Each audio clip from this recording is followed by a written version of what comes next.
Well, what is going on, everybody? Welcome, everybody, into the Hump Day Hotline, brought to you by Fichte, Endel, and Elmer Eye Care on the Buffalo Rumblings Vidcast Network. My name is Joe Miller. You can find me on Twitter at Joe Miller Wired, and that over there is my co-host, Jay Smith the King. Sometimes I can't tell if you're like saying, so I'll be watching. I'm on it. Today I had it. I do it to Fina all the time too. And I'm just like, maybe I should let people introduce themselves. Like, it's just, I'm sorry. Yeah. No, it's all good. I've gotten to the point now where I can tell based on your pause. Well, based on your pause. No, it's good. It's good. But based on how you talk and how you're breathing, there it goes. It's like, okay, he wants me to jump in. Let me jump in. I need to be more consistent. I don't know what it is, but it's just one of those things. But welcome everybody into the Hump Day Hotline. Welcome to all of those of you that are joining us live right now on YouTube, Twitter, and Facebook. Small hint, if you're on Facebook or Twitter, jump over to YouTube. It's a much better opportunity to be a part of the community. Comment, and you can comment us, and there's interaction there, and that's kind of where everybody ends up. But welcome to everybody. Thank you so much for being a part of the show. The Buffalo Bills are 2-1, and do you want to start with our little bet? Yeah, we can. So really, it's not even necessarily the bet because it's not over. It's all season. So it is all season. But I just wanted to see where we are. I feel bad. Where are we? Daniel Jones is the quarterback of the New York Giants. That's where we are. Well, I'm just saying, prior to the season, and I'm like, no, you know what, Joe, you're gonna win this bet. Like I'm hoping that I'm wrong here, dude. I looked at it at Isaiah Hodgins' stats. We are 3 games in, and Isaiah has 5 receptions for 64 yards. And if you extrapolate that out at this pace, it's going to be really close. Yikes. Yikes. But at the end of the day, if the stats we really should be looking at are probably Daniel Jones's stats, because Daniel Jones has been awful this season. Man, everybody on that, like Darren Waller is non-existent. Daniel Jones. It was almost, yeah. Name another one. I mean, right? Yes, Daniel Jones is the problem. But have you seen any of his game? Well, you saw they played. Did they play the Cardinals? Yeah. Well, I've watched the. Did they play the Cardinals? No, I think they played the Cardinals. They played the Seahawks. I believe. The Seahawks. Yeah. Yeah. But no, I've watched a couple of their games. They're not good, man. They're just not good. And I don't know what happened. Like, to go from a year where they come in, Brian Daboll surprises everybody. They make the playoffs, and they look like they I don't know. It like they hit rock bottom really fast. Yeah, it's really, really strange, but excited that they're coming to Buffalo and the Bills get to play them, unlike the team that we have to play this week. But we will get to that in a moment. Yeah, I know that you've done a couple shows. I've done a couple shows. We're going to talk about, obviously, a little bit this Washington football game. We're also going to talk about the squish the fish right on time, Xavier Stutz's comment. We're going to talk about this upcoming game in the Miami Dolphins coming to Buffalo. Obviously, we generally start with the Washington game. Do you want to start just kind of like where is it landed with you now that we're getting ready to put this game to bed officially? Man, I'm just amazed. If I'm being honest, like, I'm just amazed at how quickly it seems like you can tell exactly what's different about the defense. That's good.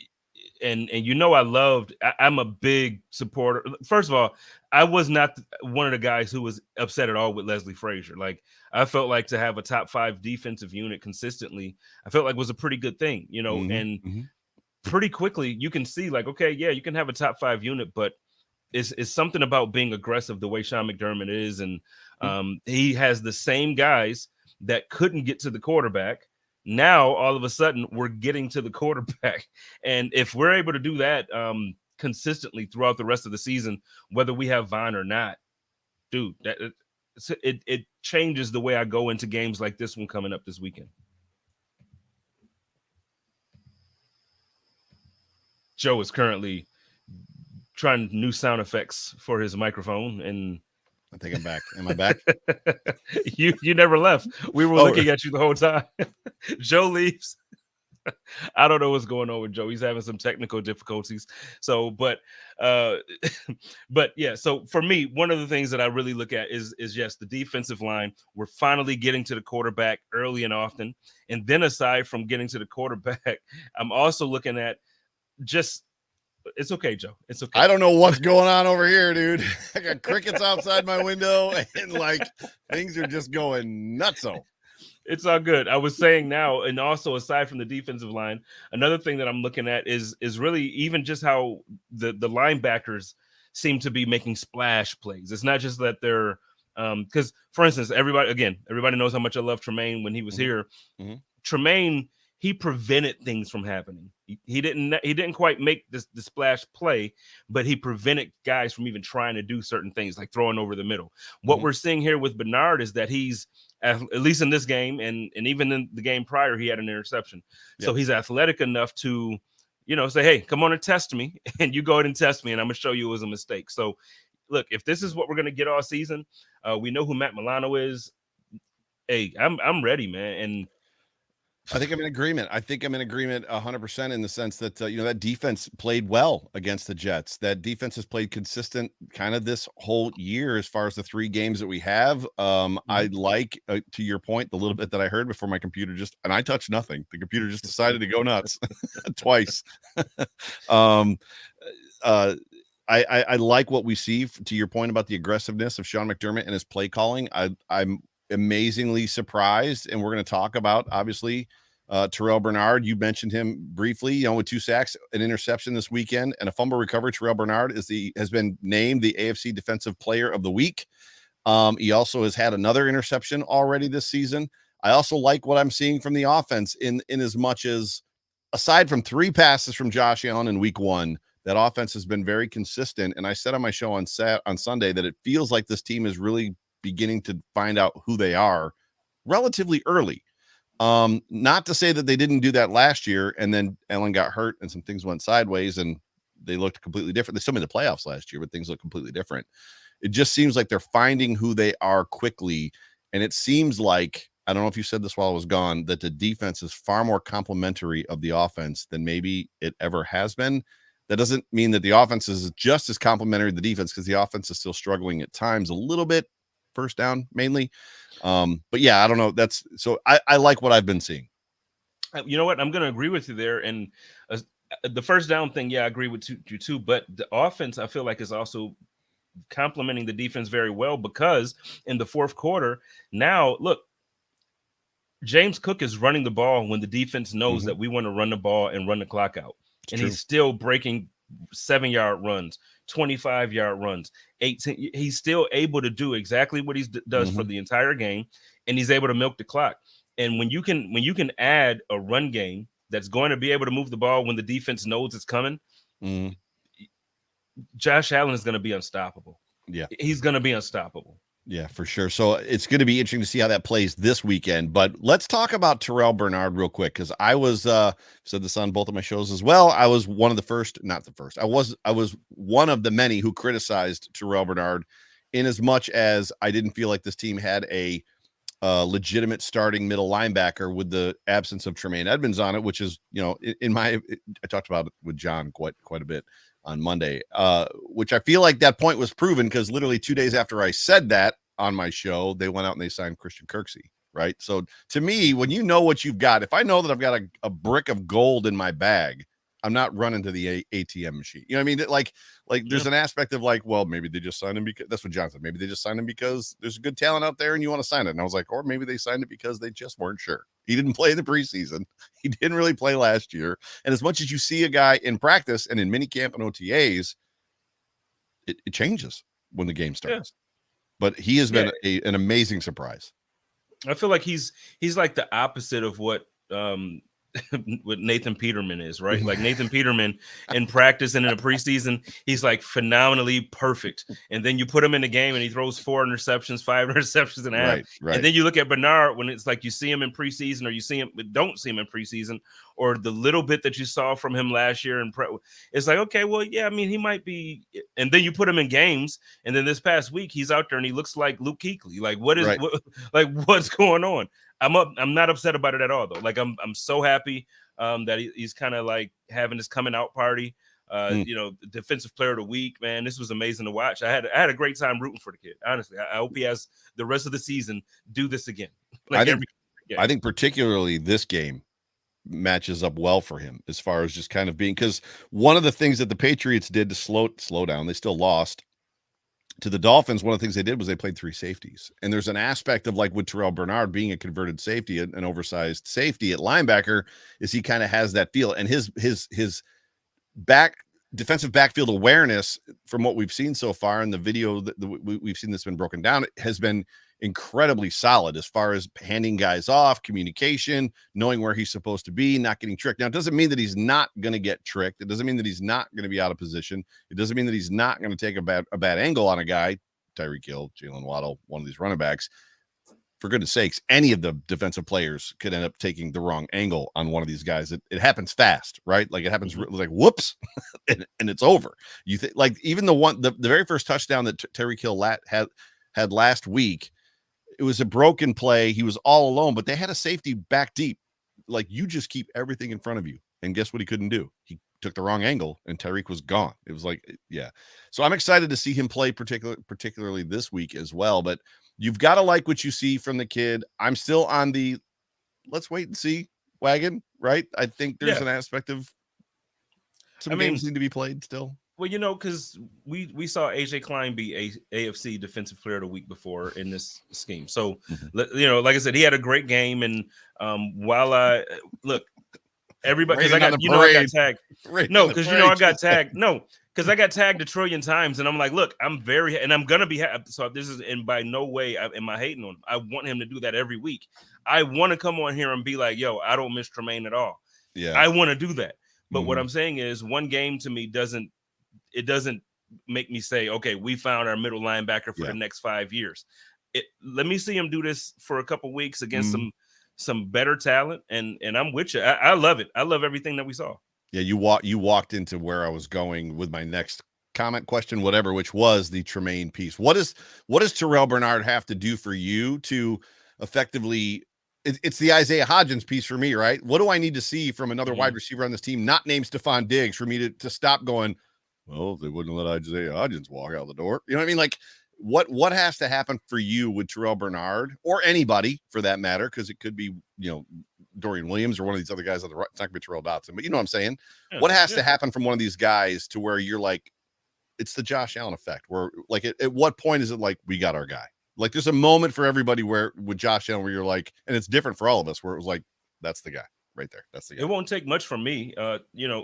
With all my love for Tremaine is my love for Tremaine, but I'm a Buffalo Bills fan. So when I look at this game and I see a defense that's playing together and they're a good unit and he's making big plays, look, come out and have a good game against Miami, and I promise you, I will be singing your praises. I will update my "I love you, Tremaine" sign. Like I'm saying, like I'm a Bills fan, so I mean, like I'm gonna root for Tremaine, and I have his jersey.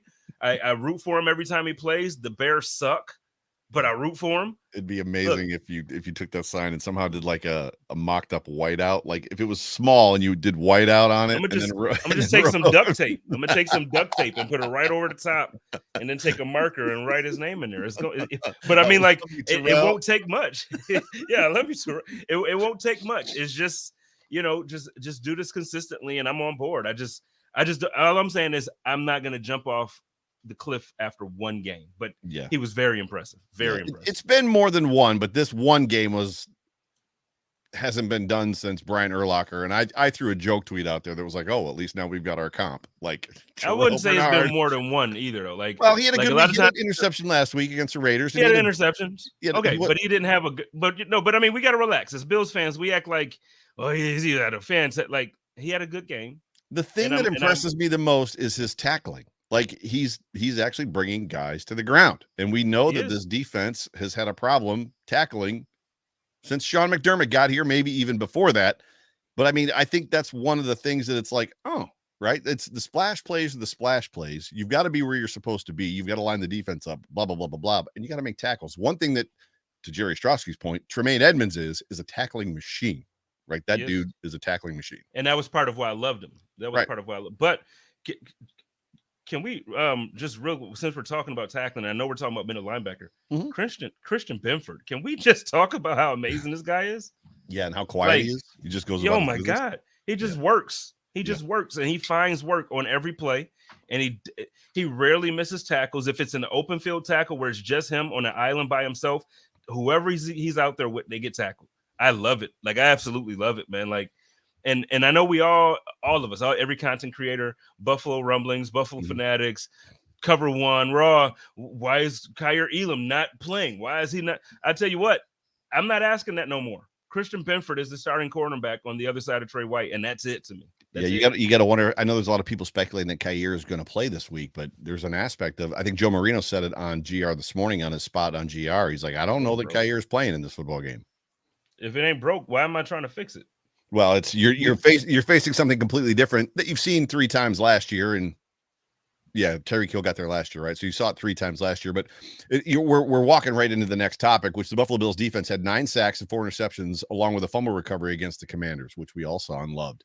We've talking about it, and there's a lot to talk. There's a lot of meat on this bone, on this defense bone. But what do we think of? The question that I posed is, what do we think of the new look McDermott defense, which is largely predicated upon that pressure, right? Being more aggressive. I think what I really want to ask is how sustainable is it? How big is the test this weekend? Is this the test of tests? And when will it be proven? Is that the right word? Yeah, early in the season, the games are a bit of a liar, right? But this is a test. This is last year. This is last year Chiefs game early in the season before the bye. Like, Bills fans knew we had to win this game. Dolphins fans know they have to win this game. It's one of those games where, for the Dolphins, look, if they lose it, they're tied for first place still at 3-1, but they don't want to walk around for the rest of the year until January with Bills fans having bragging rights. And Bills fans don't want to go 2-2 and be 2 games behind Miami at this point of the season. It's one of those games that you have to win. And then you're looking at an offense. The Bills and the Dolphins are 1-2. So the Dolphins are 1, the Bills are 2 in point differential for the season so far. DVOA, the Dolphins are 1, DVOA, the Bills are 2. Bills are 2. So this is the game. So regardless of how we want to word it, yesterday on the chop up, me and Jeremy was on there with Smoke, and Jeremy was like, no, it's not a big deal. He's like, it's just like, it's weak, it's early. And I get exactly where he's coming from. I get why you have that type of talk. You got to win this game. You have to win this game. It's a big deal. The Bills would be 0-2 in the division. The Dolphins would be 2-0 in the division, right? And then even if you beat the Dolphins later, it's a split, which means that all things kind of being equal, they still have a half game lead on you as it pertains to the division lead. This is very much not a must win for the Dolphins. It's not a must win for the Bills, but it's borderline. I mean, if they don't win this football game, they got some work in front of them. They got a lot. Not that they're not up to the work, but they've got a lot of work in front of them. If they don't win this football game, the question is going to be, what do the Bills have to do in this test to slow down that Dolphins team? We saw them do it in Week 1 in Miami. The Dolphins. I said it on the chop up last night when I put the message in the comment in. They only had 200 yards last year in that game. Now, Tua was concussed, right? All things being equal, Tua was concussed in that game. Even though he finished the game, he was still concussed. So we know that the Bills have the capability of slowing down the Dolphins' offense. It's tough, dude. In fairness, when you say that, so first, you're right, he was concussed, but also all 3 times that we saw them last year, the Buffalo Bills were not 100% on defense. We didn't have Micah Hyde for either one of those games. The first game, we didn't have Jordan Poyer. We didn't have Von Miller the second 2 games that we played them. We didn't. So, I mean, Trey White wasn't there the first game. Yeah. Our offensive line, half the line was out due to, and I'm not, this isn't, we lost the game. Did you say Vaughn wasn't there the last 2? Did you say that as well? The last 2 games. Yeah. The playoff game and the December game. Right. So, I mean, like, when you look at these, and it's like, because even last night, Smoke was on Chop Up, and he's like, I mean, all these games are so close. You know, he's okay, Smoke, whatever, dude. Right. Look, we didn't have Micah the first game. Y'all barely was able to do anything. And the only reason why we lost is because everybody was exhausted. Everybody needed IVs and crap. You won. Okay. You won your Super Bowl. But in reality, if the Bills, if both teams were 100%, I'm taking the Bills, man. Like, I'm not. And right now, the Bills are healthy going into this game. Like, I know what the injury report says. I don't know if you loaded it up this week. I did. We're gonna hit it. You want to hit it now? You know, yeah, let's hit it now. Because I mean, I know what the injury report says. You look at it and you got to do not you didn't practice for Bates and Floyd and Hyde and Neal and Poyer. And that's like, holy crap, half our defenses, we didn't practice. Look, these guys they're old. Okay. So they're old. It's Wednesday. Sorry, Jordan. I love you, bro. Look, they're old, he okay? said. So for football, they're old. And it's, look, they get veteran rest days. I know it says ankle. I know it says knee and all this stuff. These guys are playing Sunday. We're healthy. So I'm not worried. We're not getting blown out like the Broncos. This is not the Dolphins are not the greatest show on turf. They're not. Well, according to Smoke, they are. But yeah, the Leonard Floyd, Micah Hyde issues are issues from last week, right? So they struggled with those and played in the football game. Ryan Bates, I saw Ryan Bates limping on the on the sideline when I was actually in Washington, and I was like, oh, he's not a starter though. As far as that goes, the Taron Johnson one is new. Seren Neal is new. Jordan Poyer, you probably know more about the Jordan Poyer one than whatchamacallit than I would as far as that goes. What's that? Vet rest. He's vet rest. And I think McDermott kind of alluded to that. Didn't he kind of infer that it was like, and I've got that rolling at the bottom. It seems like they were given time to rest, but is there a worrying state there? I don't think so either.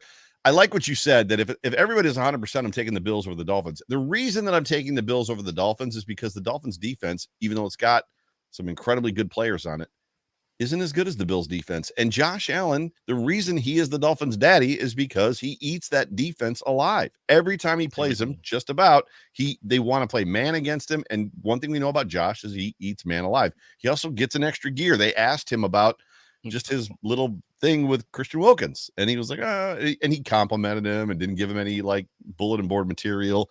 But at the end of the day, he did say, then the helmet and the pads go on and we get chippy, because that's what happens. And it's just like, and Josh looks forward to there's certain guys that get under his skin and he gets under theirs, and I think Wilkins is that guy for Josh. Wilkins is that guy. Yeah. So they look forward to seeing each other. Yeah, but there's nobody on this injury report that makes me nervous. So we jumped to the injury report, and we're officially on to the Dolphins game, which I pretty much figured would happen. The Washington game, we've beat into the dirt and we throttled them, and it should have been 37-0, but it is what it is. Like, you come off the field with a field goal. They should have at least tried to. You know what? One last thing about the Washington game. I will say one last thing. Yeah. I need somebody other than Stephon Diggs to be a wide receiver. Oh, that's I know Gabe Davis had a. I think that's one of my top picks. I'm sorry. Okay, so you're walking into him. It's great. Okay, I had despite scoring 37 points versus the Commanders, 30 by the offense, the Bills seem to be unable to establish a true number 2 wide receiver. How important is it? Because the Bills have been winning since Emmanuel Sanders was gone. Right? But you know what? We don't win in the moments that we need that wide receiver too. So, you could beat the Commanders like this because we could beat them the way we beat them. We got a pick 6 from AJ Epinesa. We did Diggs, and Davis got a touchdown. His one reception on 4 targets was a touchdown. I don't expect him to come out every week and look, when he plays well, I praise him. You saw the game last week. They played, he had 98 or something yards, and look, I came on and said, look, he's playing very well. This is what we need. But Deontay Hardy, everybody during the offseason told me that, he's an upgraded Isaiah McKenzie. And you know how harsh I was on Isaiah McKenzie. Where the heck is Hardy? Where the heck is it? Where the heck is Hardy, or is it why the heck are they using Hardy like he's got Isaiah McKenzie's jersey on? Well, it's something. Because Deontay Hardy didn't play like that when he was a Saint. This isn't the role he played as a Saint when he was healthy. When he was healthy, he was a wide receiver. He wasn't a gadget guy catching weird, like, short wide receiver screens. Like, if you're going to use the dude, right? You brought him here, play him. 100%. But then even take a step further than that. Kincaid. Tell me this guy isn't, I don't know if you got a chance to rewatch the game. I know being at the game, it's a little different sometimes. Yeah, I had to. Kincaid, man, he runs like it's beautiful to watch this guy run. And he creates separation so easily. Yes. Cook is right there with him. And so at this point, the issue is not, the Bills. Remember a few years back, it's like, we got these wide receivers that just don't create separation. So Josh Allen he does not have that problem. These guys are getting separation. Right. Why is Stephon Diggs the only one that's seemingly consistently able to catch the ball? I don't get it. I don't have that answer either, other than Josh Allen is making a very much an intentional effort to take what the defenses are giving him, which is what we want, right? That's what we want. Which potentially when he's going to go downfield, he's going to look for his guy, which is Stephon Diggs. And the bigger fear that I have is that we get into the back half of the season and Stephon Diggs doesn't disappear. They just stop throwing him the football because they're trying to work other parts of the field. Keep Diggs in the rhythm of the game. He's vitally important to the success of this offense. But to your point, there's got to be other guys that are open on this football field. Like we know there are.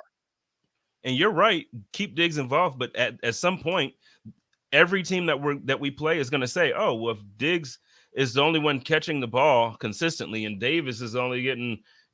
Oh, okay. Well, let's just single cover Gabe. Let's single cover and let's put a bracket over on Diggs, or let's do something to shut Diggs down. And if they shut Diggs down, if that game Gabe doesn't step up, if that game Knox doesn't have a huge game, and I love Knox. I was looking at Knox. I did a parlay for pregame rumblings that I'm preparing for, and I looked at his number, and I'm like, oh, Knox can easily one of the part of the parlay is like Knox has to be over 24.5 yards. Oh, I'm like, oh, Dawson Knox can. Against the Dolphins? Yeah. And I'm like, oh, he can absolutely do that. That's no problem. And then I pulled up his stats. You know, he had 25 yards against the Jets, and that was the most that he had. He had 11 yards against the Commanders and 10 against the Raiders. Yeah, but Kincaid is getting his looks. He's getting his targets. Okay, let me pull up Kincaid's stats. Because, again, the reason why I'm tripping is because consistently, Kincaid had 2 receptions for 3 yards against the Commanders. Against the Jets, he had 4 receptions for 26 yards. The Raiders was his best game at 5 receptions for 43. I hear your point is accurate. Some targets are going other places, but somebody got to do better than 2-3 receptions and 10 yards and 26 yards, 25 for Dawson, 3 yards against the Commanders for Kincaid. We got to do better. And I'm sorry, we won 37-3, and I'm sitting here complaining. But realistically, when we play against talent like the Dolphins this weekend, when we have to go up against somebody like Kansas City later on in December, when the games are, when every single game is going to be under a microscope, I need somebody other than Stephon Diggs to have some. I just need you to take pressure off of Josh. You're exactly right. It's not about the Commanders. It's not about the Raiders. It's about those games when you've got to have a number 2 guy establish himself on the football field. And it's interesting to me, as much as we didn't necessarily think about it with John Brown. We didn't think about it with Emmanuel Sanders. Those guys were legit number 2 wide receivers. Like they took that pressure off of Stephon Diggs and put pressure on the defense. And Gabe just doesn't seem to do that for whatever reason. The question is who's behind him that can? Is it going to be Dawson Knox? Is it going to be Dalton Kincaid? Is it going to be Sherfield? Is it going to be Hardy? Who's the guy behind? I don't know that I have the answer. I mean, it seems like the Bills are completely committed to no. Gabe is number 2. Can this be one of those years that we actually do make a trade for a receiver by the trade deadline? And I'm not even talking to trade somebody away. Like I'm not saying get rid of Gabe. Look, I know Bills Mafia. We live all our guys. I don't want to get in trouble this week. Okay, so this week I'm playing it nice. Can we trade to bring somebody in though? Like, can we? Go ahead. I don't know. Go ahead. I was gonna say if there's a guy to trade, it's Gabe because this is the last year of his contract. But the question is do you want to keep Gabe on this roster and bring in a guy over him to play that number 2 spot? Man, I want the offense to consistently be better. So if that's Gabe, by all means, if Gabe ain't the one, man. Because I want to watch the Bills in Vegas. I want to watch the Bills in Vegas in February. Me too. Like I have every intention on going to Vegas this year. They're committed to run the 12 personnel and some 13. They're committed to running the football. They've got the horses to do it. For the first time since you and I have been doing this show, they have the horses for the run game. Like they've got 3 guys that are very different, that are all completely talented to the point of if Devin Singletary had gone down, we'd all been like, oh God, Zach Moss is the starter. You know what I mean? Like, and now it's like, if James Cook gets hurt, there's an aspect of like, that sucks. But it's like, but Damian Harris is really good. And so, yeah, like, okay. Right. And so I get that. And I want that. And I feel like the run game has to be established, but at the same time, the best weapon on your team is wearing this number And the second best weapon on your team is wearing 3 digits lower than this number. So I don't want to be a run-centric offense, but at the same time, you've got to, I don't even know what the answer is. I mean, maybe the idea is we're not going to have an established number 2. We're going to run the crap out of the football. Diggs is going to be Diggs. And when we need that ancillary stuff, we're going to get it from Dalton, Dawson, Hardy, Gabe, yada, yada, down the Cook. I mean, Cook is catching passes. Like, Cook has to be the second leading receiver on the team, right? It has to be. He has to be. I don't know. I would think. I don't even want to look it up. I was about to look it up. I don't even want to look it up. I was about to get mad. Which isn't a bad thing. I mean, James Cook being the second leading receiver on the team isn't a bad thing. He's a guy that you want to have the football in his hands in space. Absolutely. And I love that he has the ball. But the running game is not my problem. I brought it up just for complimentary things to Josh and Steph. Like, it's a compliment. Right. A compliment. And you're saying that. Yeah. So we're both saying the same thing here. So I want to clarify for those listening by pod or watching the vidcast. We have no beef with the run game. Mm-mm. The problem that we're seeing right now still with the offense is that, again, after our wide receiver 1, how is the ball? Like, now you have plays where things just happen because Josh Allen is Josh Allen. And that's fine. Mm-hmm. That is fine. But we one reception, albeit for a touchdown, 1 reception on 4 targets. It was all Josh. That touchdown was Josh. It was Josh. And I mean, on a rope. Are you kidding me? Did you see that? Yes. Did you see that throw? Oh my God. You may have put this up from Triggs, the comment. Davis is a very good wide receiver 3, and that's okay. It is okay. Except for the fact that the coaching staff is forcing him to be a wide receiver 2. If he was a wide receiver 3 and that was the role he was in, great, right? Jeez. Just jeez. That's all he's got.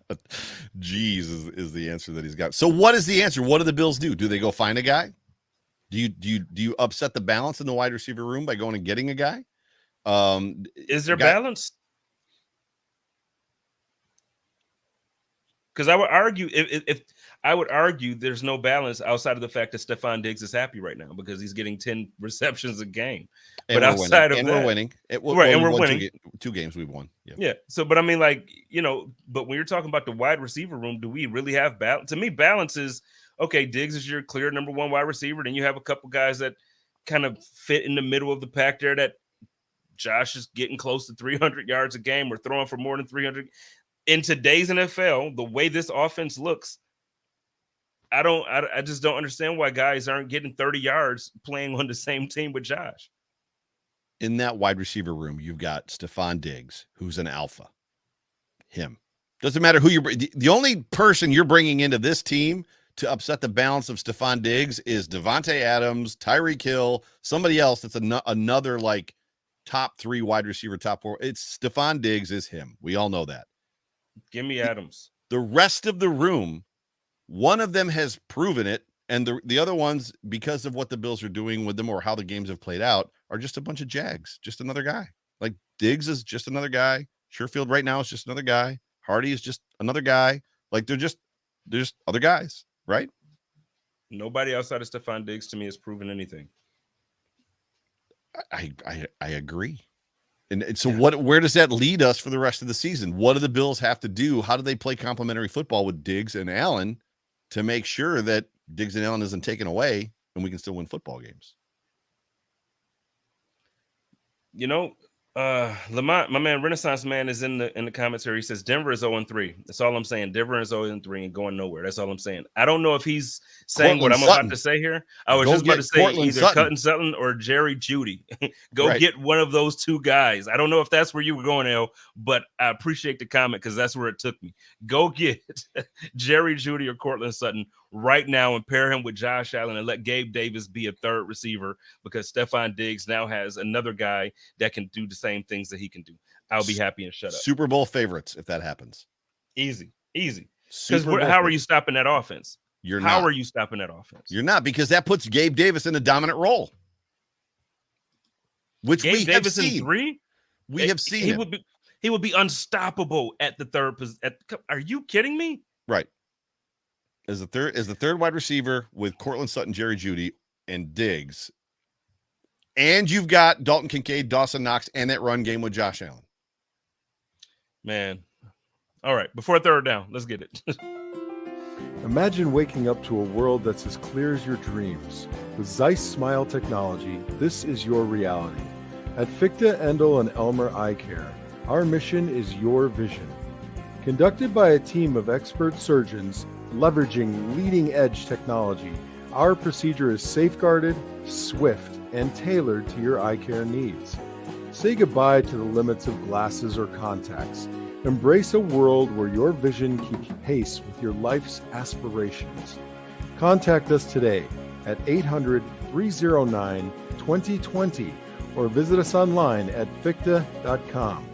At Fichte, Endel, and Elmer Eye Care, we are focused on you.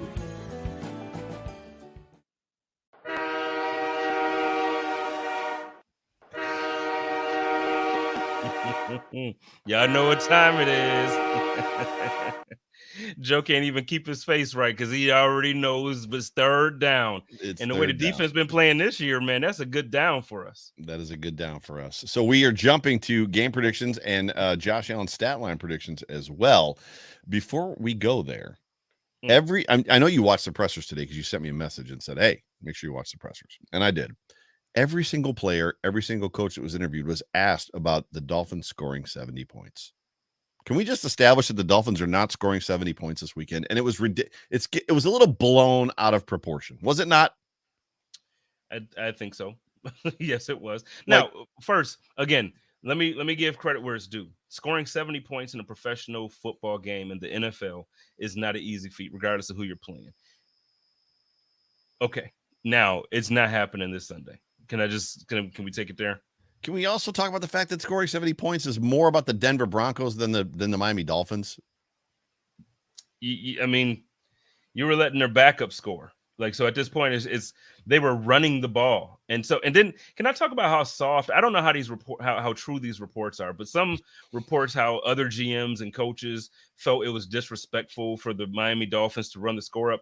I hate the Dolphins as much as the next Bills fan in the world. But listen, that's soft. If you can't, I'll stop it when you stop me. If I'm running the ball up the middle, it's a draw play, and I end up busting it. Pause. Whoa. If I end up going for 65 yards and a touchdown, and you can't say, I'm not gonna tell my third string running back to not get a touchdown if he breaks it for 75 yards. That's on you. Soft. This is the moment where I'm supposed to play devil's advocate and come to the other side and talk about how you're wrong, that there's it's a gentleman's game and yada yada. You know what you do unto others as you would want them to do to you. And I think even McDaniel said something about karma, and then they ended up scoring again. Anyway, I just can't. To me, I think one of the biggest soft problems in the NFL is the Bills for 30 years have done it. They take their foot off the gas. And then they would get beat by people. It's don't take your foot off the gas. Stomp a mud hole in their asses. Smash them into oblivion. Make them never forget this day, right? But that's not what they do in the NFL. And it happened on Sunday. Go ahead. What'd you say? No, I'm saying I'm with it. I'm with you. Don't take your foot off. As much as you can, destroy. You know what I mean? Destroy. I mean, it's to be. I don't know how anybody could be. The only people that Broncos would have to be upset with is themselves. 100%. And I tell you what, we're mad at the Dolphins because they scored 70 points on us. Well, stop them. All I'm saying is the coach that was there last year, who they said was horrible, never gave up 70 points. That's all I'm gonna say. I went to the Broncos Twitter all I'm page. gonna say. I went to the Broncos Twitter page and I typed in 70 ? 70, bro, with a gif of Nathaniel Hackett going, "Oh my god." Yeah, that's a pretty amazing. And Nate was bad. He was just he was like a lost little puppy out there. It was just it was just way in over his head. That Monday Night Football game, he was just every half fan of football that was watching that game was yelling at the TV, telling him what to do, because we've all seen it 1,000 times, and he was just eyes glazed over, I don't know what's happening. And it's wait, you're sending the kicker in? You're sitting anyway. Yeah. Anyway. So this is the part of the show where we already fast forward and we talked about the Bills and Dolphins game for this weekend. So let's get your stat lines in the comments where you predict what you feel Josh's stat line will be for the game. And then we're also going to do the score prediction. So let us know how you feel. Joe, this week, let's start with you. Last week, I feel like because I wasn't with you, my prediction came out a little early before you and Sterl. So let's have yours this time. So if I'm doing a Josh Allen stat line, for me, last year in game one, Josh Allen threw for 400 yards in a game that was not going well for the Bills at all, which was wildly memorable for me because I won $1,000 off of a Josh Allen Steph parlay with I can't remember. I don't remember exactly what it was, but I did well with this football game. Josh Allen generally has a relatively good football game against the Dolphins, as we kind of established earlier. For me, I think he's over 350 in this football game. I think the Buffalo Bills, I think they're going to try to play. We didn't really get a chance to talk about what the Bills have to do to win this game, what the Dolphins would have to do to win this game. But I don't want to see possession football, but I think the Bills are going to try to play possession football. And at the same time, I think the Bills are also defensively going to try to make the Dolphins work for every inch of the field. So they're not going to give them anything over the top. And they're going to try to do to the Dolphins what the Jets do very well to Josh Allen and the Buffalo Bills offense, which just basically makes them get impatient and at some point in time to the ball. So all that to say this, sorry. I think Josh is right around 370, 375, and he probably throws 3 touchdowns and runs in another one. I'm with that. I would love that. I think the game is going to go a little bit differently than what most Bills fans want. I think it's actually going to be a lower scoring game. I don't think under. You're taking the under. I'm going to take the under because I feel like after a 70-point game and after the Bills score 37, I just feel like everybody's expecting it to be one of those firework type situations. Like last year when the Bills went and played against the Chiefs in Kansas City, everybody's like, oh, there's fireworks all over this game. The score was like, what, 18-20 or something like that? It was nerve-wracking. I was there. Yeah. So I feel like it's going to be one of those things because I think and Jeremiah said this last night on Chop Up. I think that the Bills play defense the way they play offense, and I think they play defense the way we play offense. So it's just going to be one of those games where it's just going to be 2 heavyweights throwing punches, and I think whoever has the ball at the end is going to win. But as far as Josh Allen prediction here, I'm going to go 260, 1 touchdown in the air, 1 on the ground. That is modest. That's very modest. Yeah. That to me is a football game where I'm going to lose weight. That's a nervous wreck football game for me. I think you're going to lose some weight. I'll just check the score after and then watch it on replay. Yeah. No, I'm just kidding. I'll be at the game. I'll be at the game. That's funny. No, I don't mind that. I like that we have very wildly different kind of takes on this football game. That'll be interesting to see kind of how it plays out. So now you get to go first with your game prediction. Well, so yesterday, so I'm changing it already from yesterday because of what I just said there. So yesterday I said it's going to be like Bills 35, Dolphins, 28, and whoever has the ball last will win. And I thought Bills are going to have a 2-minute drive at home. We're going to win it. The way I see it actually going, man, like just really looking at how I think the Bills defense has looked all season. I know Miami has this offense that's phenomenal.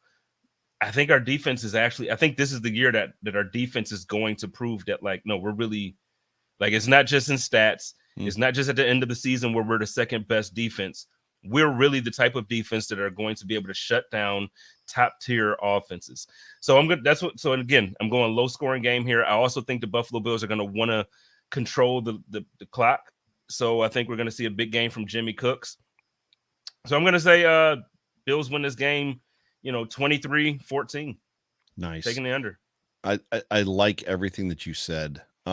It's the defense to me, it's put up or shut up time, right? As much as coach just coached his 100th game, he's won 60 something of them. Would you trade him? I'm not on the fire Sean McDermott bandwagon. Like, to me, keep him here forever. But there's aspects of like, okay, we've seen enough of this defense, right? We've seen it's time to maybe blow the defense up and figure something else out, because you can't say that they haven't won every big game, because there's been some big games in there that the Bills have won and the defense has stepped up and played. The games that really matter in the playoffs, the defense has not played well, right? As far as that goes. This is probably, you said it earlier, it's a test. This is a test game for this defense, and this defense needs to show up. I think I said last night on the show, just because I was trying to goad Smoke, I think I said 45-27 or something like that. And you put it up there. It was like 45. Yeah. You were killing it. Yeah. I don't know that I don't know that I'm at 45. That's the opposite of what I think is going to happen. It's wild to me how loose Coach was in his presser today. He was very loose and jokey. And I felt like him and Josh, they were just they were saying the things that the press wanted to hear, right? About this football game and about playing the Dolphins and what they're going to have to do. It was just interesting to me to see how loose they were. They weren't necessarily the opposite tight at all. So I feel like the Bills are going to win this football game. I think there's an opportunity they could lose it. I don't think it's going to be as close as you say. I think it's going to be closer than the score feels. So versus it's not as close as the score looks. I think it's going to be closer than it feels. But I think the Bills win by 2 possessions. I think they win by 10, probably in that 35-38-27. So I've got a higher scoring game over 60. I think the Bills defense scores a touchdown. I'm with you. Listen, I ain't gonna be mad at you, Joe. I ain't gonna never be mad at you. Like I want Josh to come out and eat. I just want to I want to see it all. But see, it's important for me. Here's the reason why I say the Bills have to win this game for me. So remember when we did our season prediction, like how the schedule was going to go. Mm-hmm. I said week 1 was going to be an L, but then we have to run these games off because then the way the Bengals are playing, I don't think the Bengals are. I'm not afraid of them. Now they can get better by November 5th. This is a long time.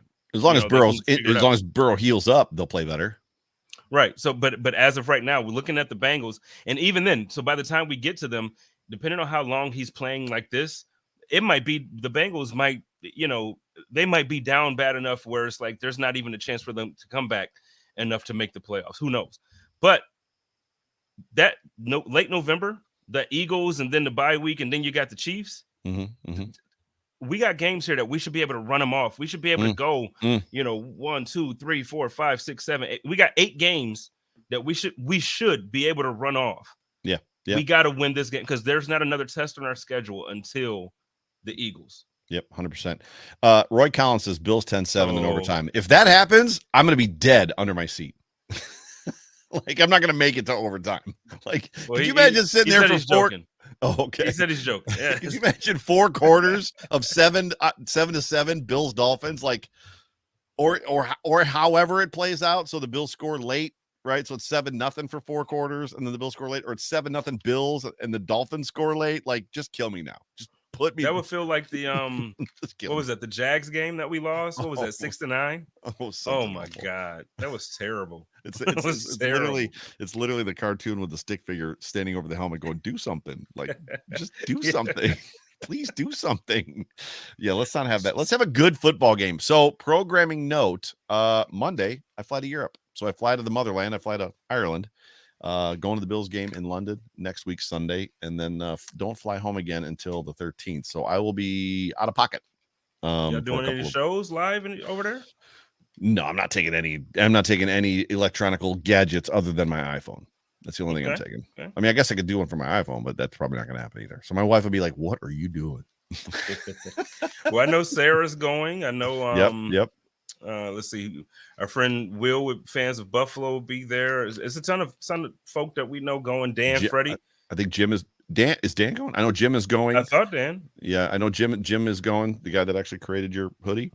Shout Alyssa. Yeah, Alyssa's going. There's Denard Jackson is going. There's a ton of people going.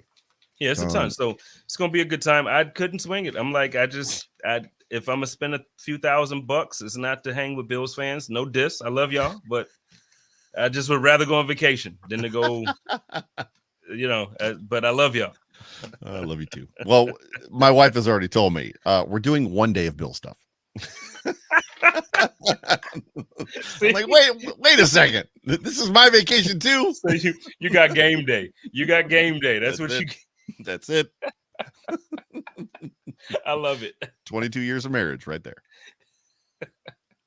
Well, I hope you have a blast, man. So with that being the case, I'm guessing that I'll find some substitutions for Joe, and we'll be back with the Hump Day Hotline next week.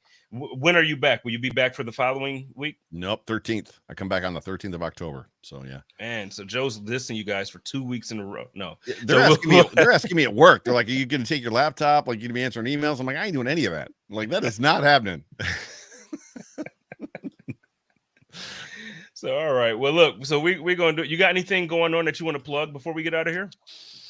So I am going to the game on Sunday. The Overreaction Show will be on Sunday at 9 p.m. And then other than that, no, I don't really have any. What about you? What do you got going on? Anything good? No. Well, this weekend, pregame rumblings is back, presented by DraftKings. So I'll be doing that show. It's a big show this week. So, but other than that, no, just go and check out our sponsors. Go over to ficta.com and set up a consultation to get your eyes checked in case you can't see. Because apparently I need, what? I'm gonna be nice. I'm gonna be nice, Joe. I'm gonna be nice. I was gonna say something about, I'm not gonna do it. Head over to ficta.com and go sign up for a consultation. They'll get back to you so you can see if you are eligible for. What's up? I'm cautiously gonna ask you if you've got anything else to say without trying to bait you or goad you into saying whatever it is. That's not what I'm asking. I'm just saying any final words without, yeah.